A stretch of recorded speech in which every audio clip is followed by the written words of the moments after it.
بیرون کار دارم الان، حوصله ندارم. دست نزن، به اونا دست نزن. مامان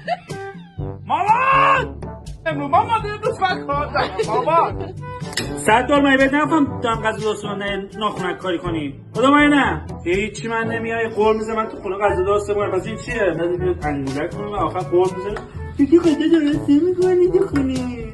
لباس ندارم به خدا.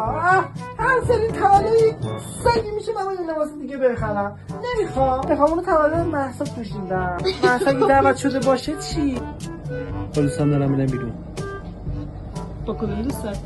به تو رفتی نداره. همه کاری من دخالت میکنی. حالا دو تا دونه دوست دارم با اونم میخوام برم گو بازی در میرم. رو گم شما بعد دیگه ریدی تو اعصابم. کی برمیگردی؟ به تو رفتی نداره آشغال. زود برگردی. بشو کثافت. آره دیگه من هستم دیگه، همه رو باید بشورم دیگه، فقط من یه دونم دیگه، هر چیز هم خیلی رو بذار اینجا.